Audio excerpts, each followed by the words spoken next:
저는 17살 딸과 6살 아들을 키우는 싱글맘이자 가장입니다.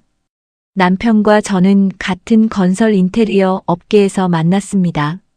20살 무렵 경쟁자로 처음 마주쳤다가 서로의 강점이 맞물리면서 자연스럽게 파트너가 되었습니다. 남편은 공간을 읽는 감각과 제작 실력이 탁월했고 저는 CAD 프로그램을 다루는데 자신 있었습니다. 그 궁합이 잘 맞아 꽤 규모 있는 공사도 잇따라 수주했습니다. 교제 3년 만에 결혼해 첫 딸을 낳았고 얼마 후 회사에서 독립해 둘이서 인테리어 업체를 차렸습니다. 직원이 늘고 규모도 커지면서 밥 먹을 겨를도 없이 바쁜 나날이었지만 그 사이 집도 장만하고 이천 외곽에 땅도 샀습니다. 직접 설계한 전원주택을 짓겠다는 꿈이 손에 잡힐 듯 했습니다. 결혼 6년 차에 아들도 태어났습니다. 고아로 자란 저를 진심으로 아껴준 남편, 딸과 아들, 그리고 우리가 함께 쌓아온 것들. 모든 게 꿈처럼 느껴졌습니다. 그 행복이 한순간에 멈췄습니다. 부산 현장에서 돌아온 남편이 현관 앞에서 쓰러졌습니다. 병원에서는 악성 종양이 이미 손 쓸 수 없을 만큼 퍼졌다고 했습니다. 믿기지 않았습니다. 누구보다 건강하고 단단한 사람이었으니까요. 항암 치료 부작용이 겹치면서 남편은 급격히 야위었고 결국 하반신 마비까지 왔습니다. 중환자실 침대에 누워 힘겹게 손을 내밀던 남편에게 저는 괜찮다고 이렇게 옆에 있어주는 것만으로도 든든하다고 말했습니다. 속으로는 무너지면서도 2달 만에 병원비가 3천만 원을 넘었습니다. 남편 곁을 지키면서 아이들도 챙겨야 했는데 갑자기 달라진 환경 탓인지 큰아이는 점점 말이 없어지고 학교도 잘 나가지 않다가 결국 정학 위기까지 갔습니다. 밖으로 놔두는 날이 많아지더니 남의 물건에 손을 대기 시작했고 경찰서를 드나드는 일도 생겼습니다. 어린 아들은 동네 할머니께 맡겼는데 영양이 부족해지고 저녁마다 울다 천식과 가와사키병이 왔습니다. 시댁에 도움을 청했지만 돈을 빌려달라거나 아이들을 부탁할까봐 연락을 끊었습니다. 버틸 방법을 찾아야 했습니다. 새벽 2시부터 6시까지는 수산시장에서 40kg짜리 생선 박스 150여 개를 탑차에 실었습니다. 키가 작아 트럭에 오르내리는 것도 벅찼는데 어느 날 미끄러지면서 박스들과 함께 바닥으로 떨어졌습니다. 뇌 수술까지 받아야 했고 허리와 다리 부상은 기존 사고 이력 때문에 산재 처리도 안 됐습니다. 수산시장 일이 끝나면 아이들을 깨워 학교와 어린이집에 보내고 간병인이 오는 시간에 맞춰 근처 설렁탕집으로 달려가 오전 9시부터 밤 9시까지 서빙과 설거지를 했습니다. 퇴근 후 큰아이가 데리고 온 아들을 재우고 밤 11시부터 새벽 1시까지는 전단지를 돌렸습니다. 1시간 쪽잠을 자고 다시 새벽 2시에 수산시장으로 갔습니다. 한 달 수입은 300만 원 안팎. 공과금과 생활비, 아이들 교육비를 빼면 병원비엔 턱없이 모자랐습니다. 집을 팔고 땅을 팔았습니다. 반지하 월세방으로 이사했고 빚은 계속 쌓였습니다. 그러다 주머니에 20만 원만 남은 날이 왔습니다. 더 이상 버틸 수 없다는 생각이 들었습니다. 아이들과 피자를 먹으러 갔습니다.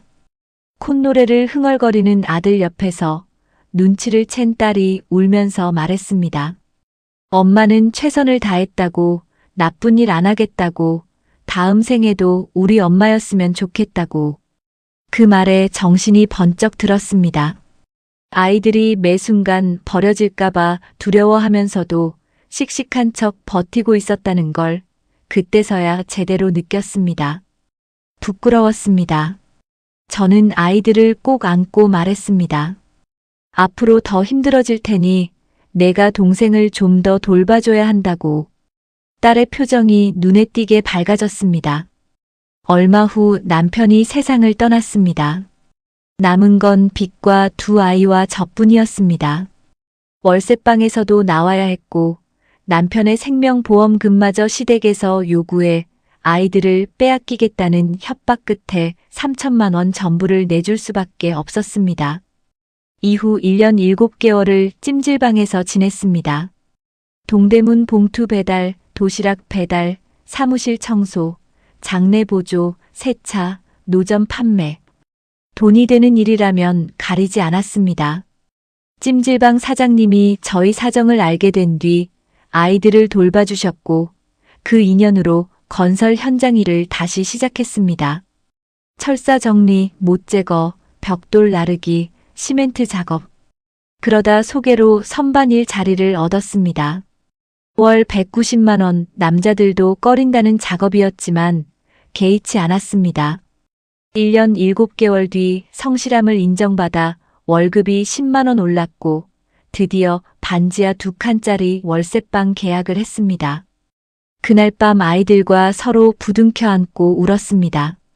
슬픔이 아니라 기쁨으로. 지금 저는 말할 수 있습니다. 엄마로서 그리고 한 사람으로서 저 잘 해내고 있다고. 두 번째 사연.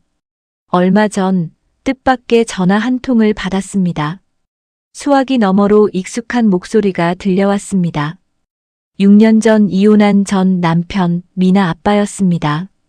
딸아이 상견례에 혼자 간다는 소식을 어디서 들었는지 자기도 함께 가겠다고 했습니다. 사실 신랑 측은 부모님이 두 분 다 오시는데 신부 측에서 저 혼자 가자니 내심 걱정이 되던 참이었습니다. 잘됐다 싶어 흔쾌히 그러자고 했습니다. 상견례 당일 미나 아빠와 미리 만났습니다. 오랜만에 마주한 얼굴이 예전보다 수척해 보였습니다. 안색도 좋지 않고 담배 냄새도 났습니다. 술은 아직도 마시냐고 물었더니 담배는 좀 피우지만 술은 끊었다고 했습니다. 그러면서 저도 잘 지냈냐고 물어왔습니다. 이혼 후 식당 일을 하며 고생한 세월이 주마등처럼 스쳤지만 아내 없이 6년을 혼자 버텨온 그 사람이 왠지 측은하게 느껴졌습니다. 자리에 앉아 상견례가 시작되었습니다. 패백 방식부터 혼수 규모까지 이런저런 이야기가 오갔습니다. 예전에 미나 아빠였다면 을에 자기 생각대로 밀어붙이고 혼자 결정해버렸을 텐데 이날은 달랐습니다. 제 쪽으로 시선을 돌리며 미나 엄마 생각은 어때? 라고 조용히 물어오는 겁니다. 그 짧은 한마디에 묘한 감정이 일었습니다. 자리가 무르익을 즈음 딸아이가 웨딩 플래너 이야기를 꺼냈습니다. 웨딩 촬영을 진행하면서 양가 부모님도 함께 사진을 찍을 수 있고 비용도 따로 들지 않는다는 것이었습니다. 신랑 측 부모님은 망설임 없이 하겠다고 하셨습니다. 미나 아빠는 잠시 뜸을 들이더니 우리도 할까 하고 슬쩍 제 눈치를 살폈습니다. 깜짝 놀랐습니다. 귀찮다, 싫다, 한사코 마다했을 사람이 먼저 그런 말을 꺼내다니. 저는 이혼한 사이에 웨딩 촬영이라는 게 마음에 걸려 일단 생각해 보겠다고만 하고 그날 자리를 마무리했습니다. 상견례가 끝난 뒤 미나 아빠에게 집에 가서 커피 한잔하고 가자고 했습니다. 그 사람도 선뜻 그러자고 했습니다.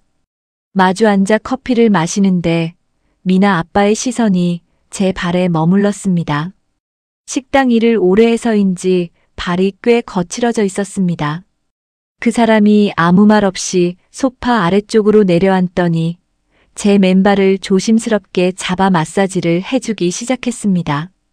얼굴은 몰라도 발 하나는 예뻤는데 하고 나직이 중얼거리면서요. 하지 말라고 손을 빼려 했지만 그 사람은 묵묵히 계속했습니다.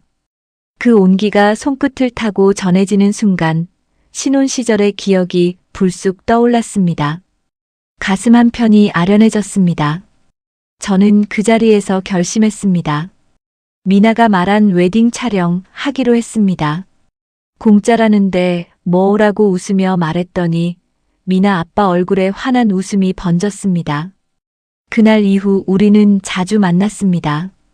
그리고 바로 어제 함께 웨딩 촬영을 했습니다. 카메라 앞에 나란히 서서 남은 인생을 다시 함께 걸어가기로 약속했습니다. 오래 그리웠던 시어머니도 뵐 수 있었습니다. 눈물이 한참 쏟아졌습니다. 시어머니께서는 이제 명절에 같이 내려오라며 두 손을 꼭 잡아주셨습니다. 요즘 정말 행복합니다. 돌고 돌아 다시 만난 만큼 이번엔 더 아끼고 더 사랑하며 살아가려 합니다. 세 번째 사연. 딸아이가 물었습니다. 할아버지 할머니 산소에 가니까 좋으냐고요. 좋다고 했더니 얼마 만에 가는 거냐고 또 물었습니다. 10년이라고 대답하자 아이는 왜냐고 했습니다. 할 말이 없었습니다. 돌이켜보면 딱히 이유가 있었던 것도 아닙니다. 먹고 살기 바쁘다는 핑계, 어린 딸을 혼자 키운다는 핑계, 오빠가 대신 가겠지 하는 핑계. 그렇게 하나씩 미루다 보니 어느새 10년이 흘러 있었습니다. 대전에서 일산이 그리 먼 거리도 아닌데 부모님 산소를 찾지 못한 채 세월이 그만큼 지나버린 것입니다. 그런데 오늘은 왠지 안 가면 안 될 것 같은 느낌이 들었습니다. 설명하기 어려운 감각이었지만 아침부터 마음이 자꾸 그쪽으로 쏠렸습니다. 결국 직장도 빠지고 9살 딸을 데리고 길을 나섰습니다. 가는 길에 국화꽃과 배, 사과를 샀습니다. 아버지가 좋아하시던 인절미와 소주도 챙겼습니다. 1시간쯤 달렸을까 하늘이 어두워지더니 부슬부슬 비가 내리기 시작했습니다. 엄마는 제가 6살 때 돌아가셨고 아빠는 제가 21살 때 세상을 떠나셨습니다. 지금은 두 분을 합장해 드려서 함께 계십니다. 그런데 이상한 일이 있었습니다. 그토록 보고 싶을 때는 꿈에도 나타나지 않으시던 분들이 요 며칠 사이 몇 번씩이나 꿈에 나오셨습니다. 두 분 모두 안쓰러운 표정으로 저를 바라보셨습니다. 꿈 이야기를 잠깐 하자면 버스 4대가 서 있는 정류장에서 제가 한 대에 올라탔습니다. 자리를 찾아 앉으려는데 낯선 여자가 버럭 화를 내며 내리라고 했습니다. 당신이 탈 차가 아니라면서요. 다른 버스를 타려 했지만 문이 닫혀버렸고 또 다른 버스도 그냥 떠나버렸습니다. 유리창을 두드리며 태워달라고 해도 아무도 거들떠보지 않았습니다. 그렇게 꿈에서 깼을 때 살아있다는 안도감이 먼저 왔습니다. 그리고 곧장 부모님 산소에 가야겠다는 생각이 들었습니다. 요즘 회사 이직 문제로 스트레스가 쌓여 있었고 한동안 마음이 많이 지쳐 있었습니다. 꿈속에서 버스를 내리지 않았다면 돌아오지 못했을 거라는 말을 들었을 때 꿈에서 저를 향해 화를 내며 내리라고 했던 그 여자가 엄마일 거라는 느낌이 강하게 들었습니다. 산소에 도착하니 비가 여전히 내리고 있었습니다. 태어나 처음으로 외할아버지 외할머니 산소에 온 딸아이는 신기한 듯 주위를 둘러보았습니다. 눈이 무덤 위를 하얗게 덮고 있는 걸 보더니 아이가 조용히 말했습니다. 할아버지 할머니 많이 추우시겠다고 차에 있는 담요라도 덮어드려야겠다고요. 그리고 두 손을 모아 저를 올리며 할아버지 할머니께 부탁을 드렸습니다. 엄마한테 멋진 남편을 보내달라고요. 3살 때부터 저 혼자 키워온 아이인데 어느새 이렇게 마음이 깊어졌구나 싶어 눈시울이 뜨거워졌습니다. 저도 부모님께 약속을 드렸습니다. 다시는 아이를 두고 나쁜 마음을 먹지 않겠다고 행복하게 살아갈 수 있도록 용기를 달라고요. 며칠 후면 부모님 기일이 다가옵니다. 앞으로는 자주 찾아뵙겠습니다. 사랑합니다, 엄마. 사랑합니다, 아빠. 4번째 사연. 지금으로부터 53년 전 시골 작은 초등학교의 졸업식 날이었습니다. 그날 하루만 학교에 나와 졸업장 하나를 받아든 저의 손에는 졸업사진첩이 없었습니다. 졸업사진을 찍지 않았으니 있을 리 없었고 사진을 찍지 않은 건 학교를 제대로 다니지 않았기 때문입니다. 그런데도 졸업식장에 나와 졸업장을 받을 수 있었던 것은 온전히 담임 선생님 덕분이었습니다. 선생님은 5학년부터 6학년까지 2년 동안 저를 가르쳐 주셨습니다. 그 시절엔 월사금이라는 수업료를 매달 내야 했는데 저희 집 형편으로는 그것조차 감당하기 어려웠습니다. 이른바 38따라지였거든요. 38선을 넘어 남쪽으로 내려온 피란민 가족이었습니다. 먹고 사는 것조차 빠듯한 살림에 월사금은 언감생심이었습니다. 선생님은 월사금을 가져오라고 할 때마다 저를 집으로 보내셨습니다. 저는 학교 운동장에 서성이다가 친구들 중 가장 먼저 돌아오는 아이를 따라 교실로 들어갔습니다. 우리 집이 학교에서 가장 먼 거리였는데도 선생님은 아무 말씀 없이 그냥 앉으라고만 하셨습니다. 월사금을 가져왔는지 물어보시는 법이 없었습니다.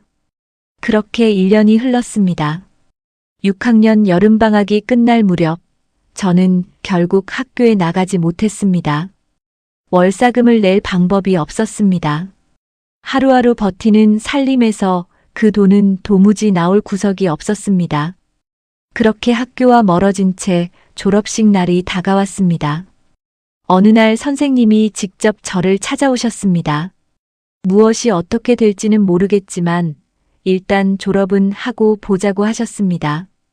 이 아이를 알게 된 것이 자신의 인생에 어떤 짐이 될지 모르겠으나 그래도 졸업은 시켜야겠다고 하셨습니다. 잠시 말을 멈추신 선생님은 조용히 덧붙이셨습니다. 월사금 반년치를 대신 내기로 했다고 그렇게라도 하지 않으면 학교에서 졸업장을 주지 않겠다 하여 어쩔 수 없었다고요. 그 말씀을 하시는 선생님의 어깨가 가볍게 떨리고 있었습니다. 저는 아무 말도 할 수 없었습니다. 선생님은 마지막으로 한마디를 더 하셨습니다. 오늘이 졸업사진 찍는 날인데 너는 그것도 없겠구나. 그래도 졸업식 날만큼은 꼭 나오너라. 돌아서시는 선생님의 등에 제가 할 수 있는 대답은 짧은 예 한마디뿐이었습니다.